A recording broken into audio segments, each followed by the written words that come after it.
Welcome, everyone, to Hospitality for Hospitality, the only podcast that brings the back of the house to the front. And today we're going to talk about a topic that I personally really love, but some people are afraid of, which is technology. We're going to talk about how can you introduce new technology without causing panic? How can you make sure that those people who refuse to move away from pen and paper can finally do that? And some of the areas and departments in the property that may require a little bit more intention. So let us begin.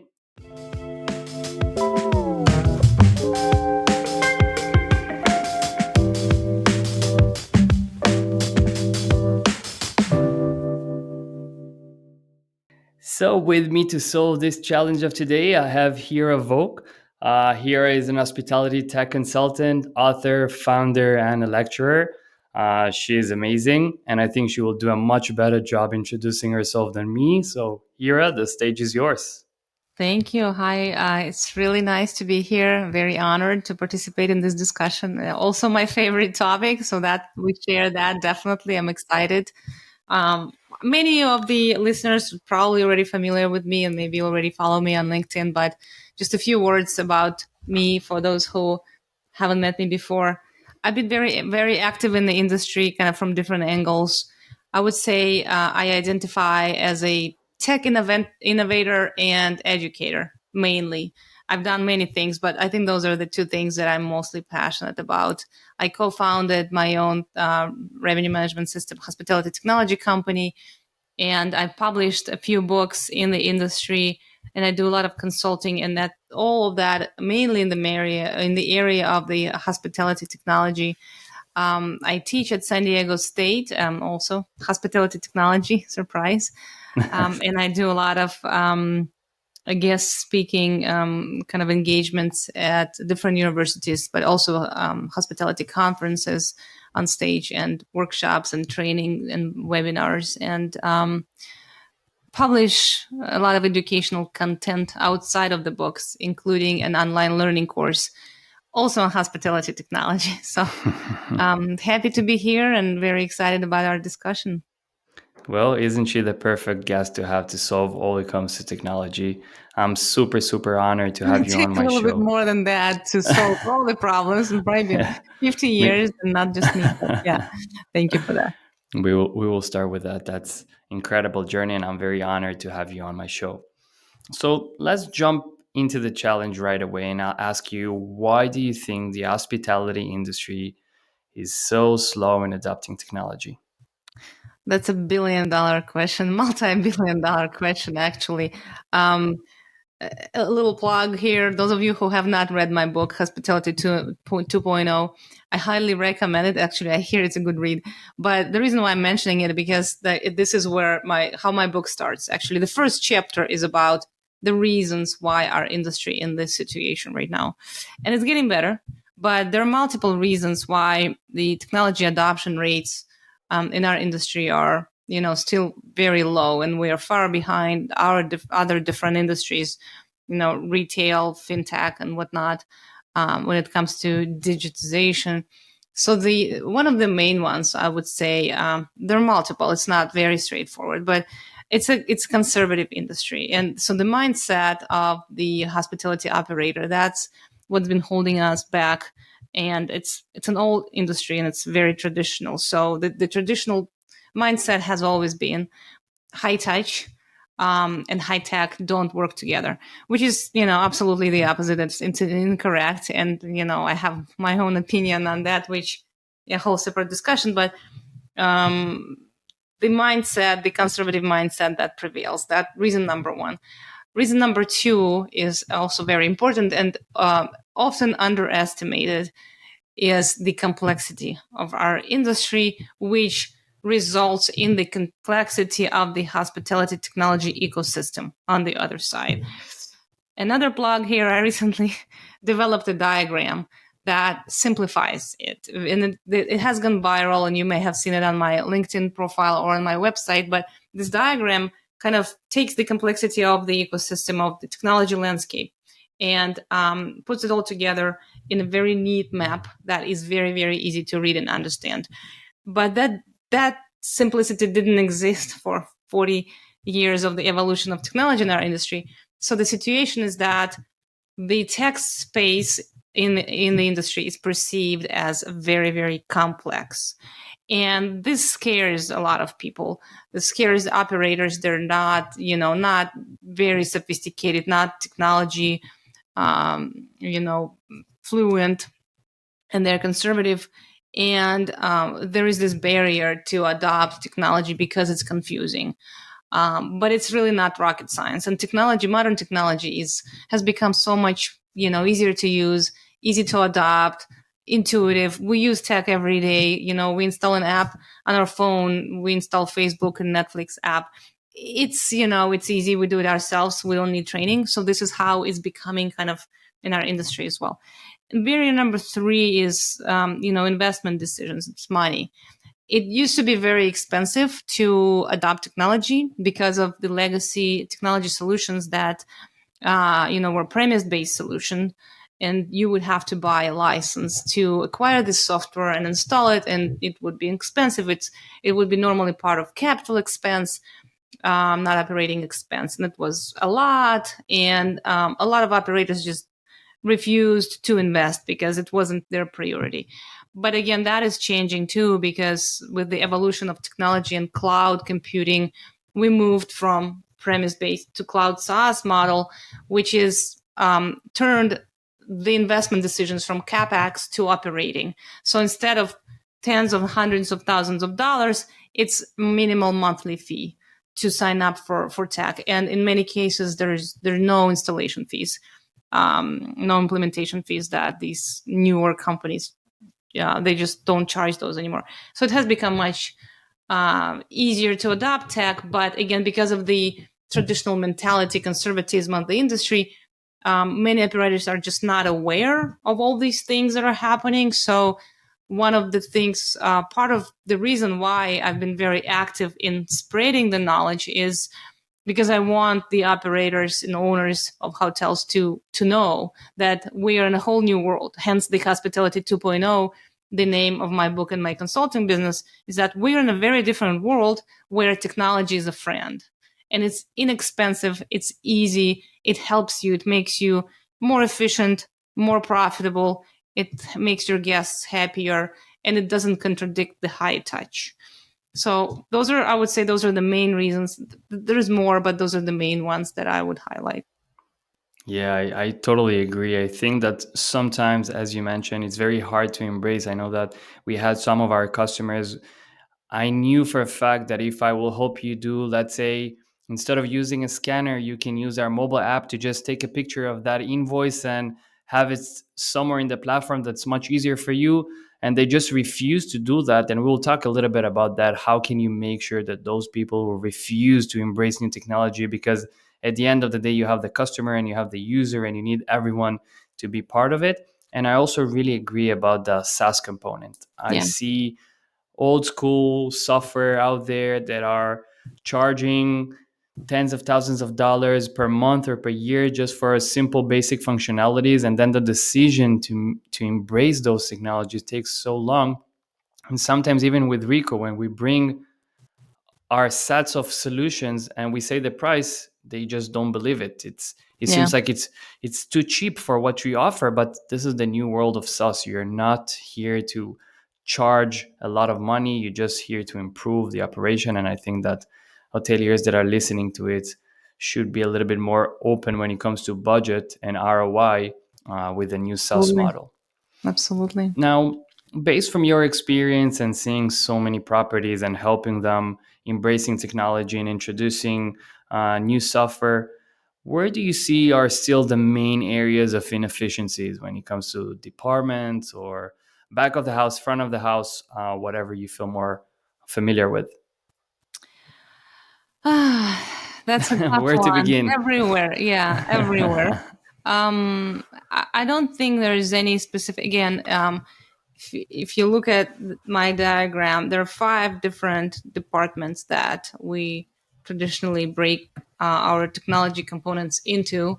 That's operations, customer service, distribution, sales, marketing, and revenue management / BI. So those are kind of the big buckets. The operations part is, of course, the largest because it has been around for longer. And this is something that every single hotel has, that department. I mean, somebody needs to manage it, but it's also the most complex one. There are many different components that exist in that, there are many things that are involved in managing a property. And that's why I think that this is where the most potential is to improve the efficiencies through technology mainly as well. And there's still properties who don't even have a PMS system, right? So there are different things, and the PMS world has been evolving as well. There are 1,000 PMS solutions out there, but the newer ones, they're actually doing very interesting things. Of course, they are in the cloud, and there are more intuitive user interfaces are better and easier and more automated. But these guys in the PMS space, they have also been building different components that kind of like add-ons on top of the PMS systems that cover use cases that weren't covered before, that were mostly manual. Now more things are being automated. So I would say that even though I come from the revenue management background myself, and this is where this is the topic that I'm most passionate about. But I think if we're talking about operating efficiencies and where the biggest potential lies, that would be in the operation category. And then if, for example, if we take the revenue management category, there is potential in terms of covering. Right now, there are only about 30% of the hotels in the world use any type of revenue management system. So I think from the standpoint of the existing technologies, the vendors have already reached the point where they provide their really good solutions out there. And, there is, of course, a way to disrupt. But at this point, I think in this category, it's the matter of just stepping into a larger, addressing larger TAM and having just more hotels subscribe to it, because I think there are a lot of choices for these hotels to choose from, but it's just not everybody's understanding that they need to adapt those solutions. But I think at the same time, literally every single category of every single department in hotel operations can be and should be improved through the use of technology. And there are various different types of tech that exist in each category, represented by dozens of vendors who do a really good job. And while they compete with each other, at the same time, they offer different value propositions that target different types of segments and subsegments in our industry. So there is a solution for almost every, as I say, almost every sneeze. So every single use case is pretty much covered. Of course, we'll come up with more, but there's so many wonderful vendors out there that can help hotel operators do a better job and improve efficiencies. Again, I think it revolves around 3 areas: improving efficiencies, becoming more profitable, and providing better customer service. So it's not just about making more money. It's not just about making your employees happy. It's also about making your guests happy, and technology absolutely helps with that as well. So those 3 areas can be improved significantly through the use of tech. So if we will focus a little bit on the operation, considering it's the largest one that lacks technology or has the biggest opportunity for improvements, who is the person in charge of bringing in new technologies to the properties? And we should probably distinguish between full service, large resorts where you have more people and you have maybe someone who's in charge of IT, while you have different select service which also deserve technology. So who would that person be? Is it the GM? Is it IT person only can be the one bringing new technology? Yeah, that's a great question. So this is where most startups get lost, tech startups. And as a side note, 90% of technology founders of tech startups in our industry don't come from our industry. So when they come in and start their business, they don't really understand how to navigate in that complex environment. And as I mentioned, this is one of the reasons for low technology adoption, because the environment is complex. The composition of our industry is very, very complex. So the first perception and the first kind of intuitive I guess the thought by these the founders is to divide our hotels by property type, and try to understand how to sell into different type of property. And that comes from your personal experience of staying at different types of hotels throughout your life, right? But it's not really exactly how it works. The thing is that there is a different layer of the structure behind the scenes that travelers, customers of these lodging properties, they don't see. It's on the background. And what's on the background is what we call a three-legged stool. So there is a situation where we have three different major stakeholders in the picture that make investment decisions in technology. That would be a brand. If it's, if we're talking about franchise property, that would be a management company. That would be the owner. So three different types of decision makers that make technology investment decisions that actually are in conflict with each other. And who is involved in this decision making process largely depends on the segment of the industry that we're talking about, that this technology solution targets, not on the type of the hotel, but on the segment of the industry, meaning whether we're talking about on one side of the spectrum a franchised a hotel company, and those are top 10, Wyndham, Choice, Hilton, Hyatt, whatnot, Marriott, and others, and they're large, and they have a franchise business model, and that's the most complicated situation because there's the most stakeholders involved. In the middle, we have what I call mid-market brands, but some have different names. Those are brands that don't have a franchise business model. They operate their properties for the most part. Sometimes they also own them. And on the other side of the spectrum, independent properties. So depending on which side of this, and in the independent property sector, for example, you may have small, large, limited service, upscale, resorts, whatnot, and they're all like mixed in the three different segments. But the decision maker that is, the key decision maker that is involved in the investment decisions of technology, or a group of decision makers, depends on what segment you're looking at. So before you start building and also these different segments and these different decision makers dictate the type of user that will be using your technology, which dictates the amount of functionality or what functionality you need to build. So before you get into the business, and again, I consult a lot of technology providers as well, and this is the first thing I talk to them about, and this is the main mistakes they all make is not understanding who the target user is and who's the target decision maker and influencer as well. So there's three different types of roles or personas that you need to identify when you try to, scale in our business. So depending on the segment, we're talking about different types of stakeholders who you need to sell you or try to sell your solution to. If we're talking about the independent operator, if it's a one-off hotel, then we're talking about somebody who oversees the management of the property, it could be a management company.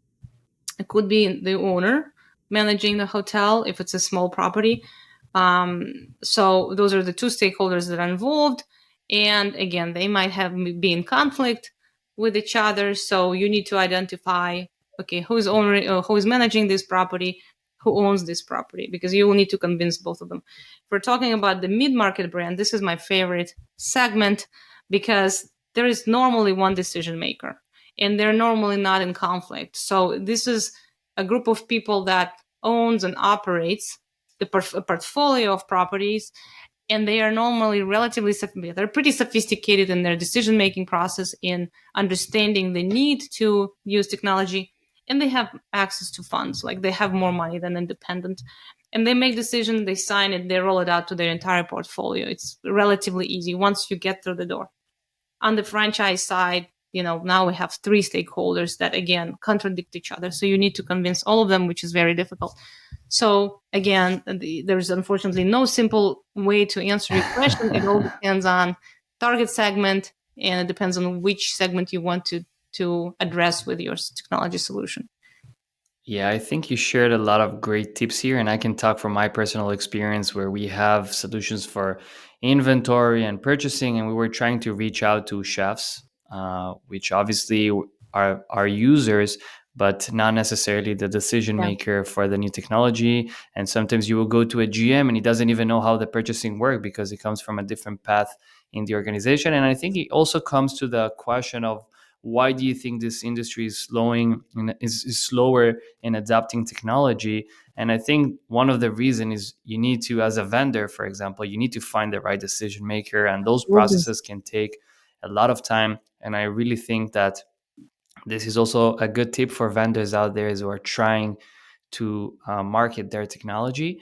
But if we will focus a little bit on the actual person, let's say internally, forget about who should I sell that to, that person, the GM, the management group, how do they kind of have their roadmap for the year? We're in 2024. It feels like it just started, but we are already on April. Mhm. But how do you plan the year? How do you say this year we're going to bring this and this technology? We're going to spend some effort listening to some of the software out there. To me, as someone who comes from the outside, it feels that unless someone is going to come with a perfect solution to you, you're not going to invest the right time. So, do you have some tips? How can you plan the year when it comes to new technology? How do you test new technology, considering the fact that with the SaaS models that are much more cheaper right now, you Yeah. can get more trials and test new software? Yeah, I don't think that's how it works in the hotel world. I don't think they sit down in the beginning of the year and think, okay, this year we're gonna spend 20,000 on investing in technology. No, it's not how they normally. That's not how their brains work. Um, I think that the scheduling of technology adoption in our region, at least in North America, revolves around high tech mainly. I think and not everybody, of course, goes to high tech, but it's the largest technology conference in our industry. And I'm on the advisory board of the high tech, helping build the educational program. So those of you who are listening and who have never been to high tech, highly recommend. It's the we call it the prom of our industry, where everybody needs to be. So people go to high tech and they get introduced to this vast amount of different tech vendors, and they like some of them and they decide to adopt. But again, because it has moved 90%, majority of them, don't quote me on the number, but majority of vendors have moved from the traditional license model to the new SaaS model. If not that they should, if anybody is listening who hasn't moved yet. So again, these investment decisions, they become much easier because again it's just operating expenses and it's not a lot of money, so you don't even need, if you're a management company overseeing a portfolio of properties, you won't even need in many cases the owner's approval to sign up for this tech, because it's again just operating expenses and it's not very significant. So what they do have, these owners and operators, they have a budget year that normally starts in November, I believe. It's no, I'm sorry. It's like it's a random. I keep forgetting, but it's a random date. It doesn't start in January. Um, so this is where they plan what their revenue goals are and what their expense levels are going to be and what EBITDA they want to achieve. So that might drive technology investment decisions, because they might say, okay, we need to really drive our RevPAR, and maybe hopefully this is how their brain works, is that if we want to achieve that number that we're targeting, we need to implement a revenue management system to help get us there, or another system that will help us cut our costs or make our front desk more efficient so that we don't need to hire more employees, or maybe make our employees do some things easier. I don't know. So this is where, at that point, hopefully this is their thought process, where based on their target for the next year, they might decide to invest in technology to help them get there, or at least if they don't, then they should. I think. Yeah, so for those who are still chasing hoteliers over LinkedIn and cold calling the reception, there is a better way to reach out. And I think this is one of the most beautiful thing about this industry, that it's still based on actual relationships, seeing each other in conferences, and just talking business and see how you can improve their bottom line and efficiencies. I disagree that this is how it should be, though. And it's a whole different discussion. But if you take your phone, right? You take your cell phone, whatever you're using, Apple, doesn't matter. If you want to install an app, you go in the App Store and you install an app. And there are many different options, and you can look at the reviews and the descriptions. And it's like, like Yelp, just like our hotel tech report, we have Yelp for technology. So the same there. You look at the reviews, you like one, you install one. You don't talk to anybody. You don't go to a conference. You don't talk to a salesperson. You don't go through 4 weeks of implementation process. It's a true, full self-service SaaS. And this is where we should be headed as an industry to reach there, which many PMS companies have already implemented marketplaces, which resemble an app store on your iPhone or your Android phone. And this is how it should be. The adoption of technology should be as easy as installing an app on your phone. It should not take months to sign up for an RMS system, to pick one, to integrate it with your existing tech stack, and to map all the data and make sure it's flowing properly. It should be a click of a button. And I strongly believe we'll get there one day, and that will change the way the vendors sell their products. Like, they no longer will need an army of salespeople to sell their product. It's going to be much easier. That will help the adoption curve as well. So you touched a point that I personally really love, because I come from Microsoft, and I work for Microsoft for Azure Marketplace. This is where all the apps were, and I saw billions of dollars Yeah. moving from one side of the world to the other, and people are just, as you say, install the app on their machines, on devices, and they started using it. They liked it, they keep it. They don't like it, they just uninstall the software. Now, which brings me to the next question. Let's say you already got the technology. How do you convince those tough cookies to move away from pen and paper? Because if, for example, I will put Reeco in a marketplace and let someone install, I'm not sure they're going to use it right away. Uh, the example I just gave you, that person couldn't get away of the scanner, or the person who we said, let's just take a picture, but her phone didn't have camera. All those kind of stories of people who just like the old traditional pen and paper kind of way. How do you convince them to embrace the technology? Because the management companies, and we had examples of management companies, love what we do, see the ROI, see why we improve the operation so efficiently. But the users at the end of the day in the property, they really struggle to understand, why can I just call a supplier or text them or email instead of doing everything in one single place? So what would be that advice for management companies or GMs who are trying to bring new technology, but the users struggle to embrace that? That's a great question. And I do also have a chapter about it in my book as well. So there are a few things. First of all, the short answer is on the vendors. It's the vendor's responsibility. It's nobody else's responsibility to get us there, us as the industry. So there are a few things that vendors need to do. It's not a very long list, but it's not going to happen over time. So first of all, we as a group, and I consider myself also part of the vendor ecosystem, because I've been one, and I do consulting for technology vendors. We needed to do a better job with raising awareness about the need to adopt technology in general. And I do that very passionately. I have been doing that for many years through my publications and podcasts like this, but vendors need to also kind of gather in this effort to keep talking about the need to invest in technology. Second, every single technology solution should solve a specific problem that the user needs solved. And this is one of the most common mistakes also that I see when I work with technology providers, is that there is a company, for example, that comes in from fintech. They see a problem that was solved in the fintech space. They come in and they think, okay, that's just, it's going to work here. I'm going to build a business. So they build technology solution because this is how they feel it should be presented. This is how they feel it should look. This is the problem that they feel it should solve.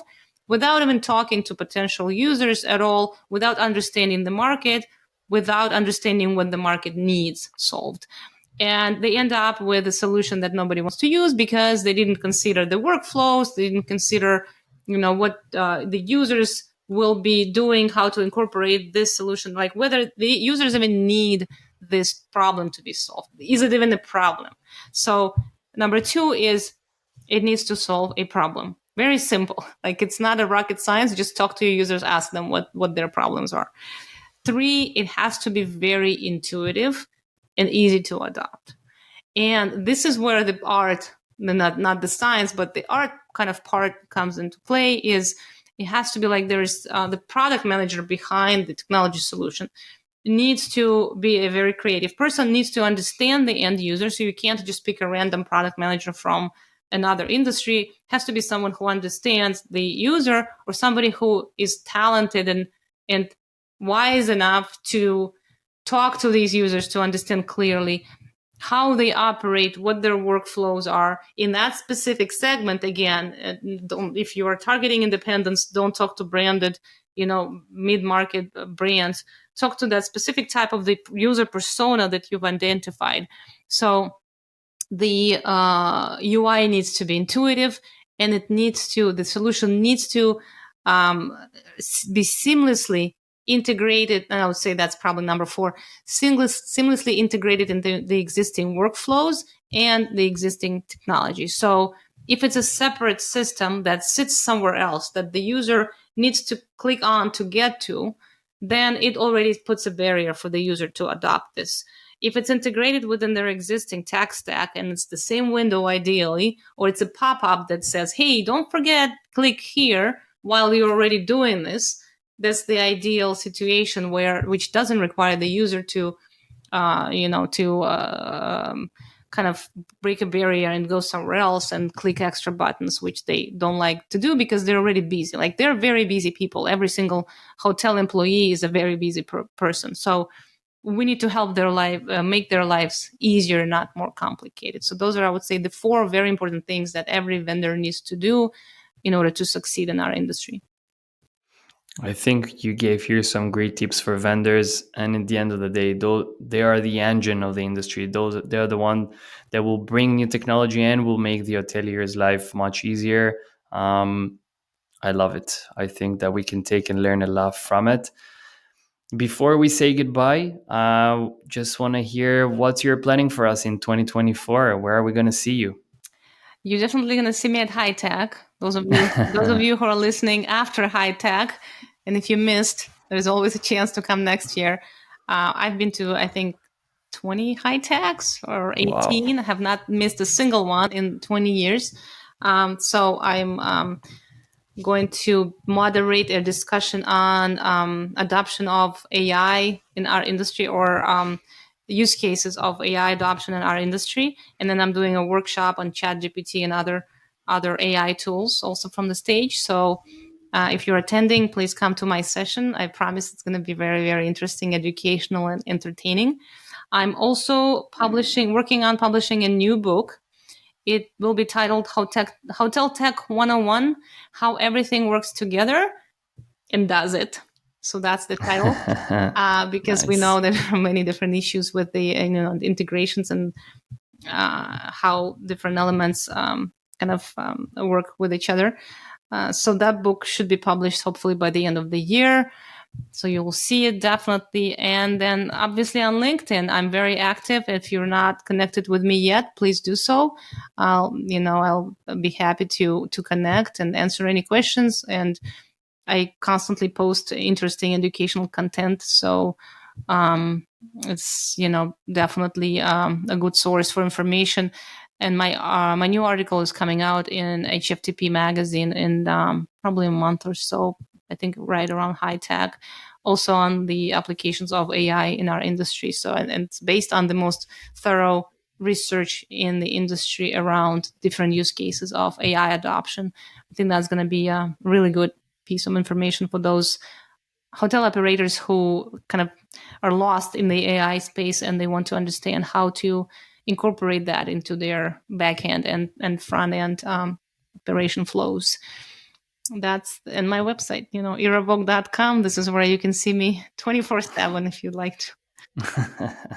That's it. That's all you're gonna do in 2024. I think you should work on some other things as well, Yeah, there are about 10 as you more can. items that I forgot to mention. No, I teach, I continue teaching. I do guest lectures and all those things. And,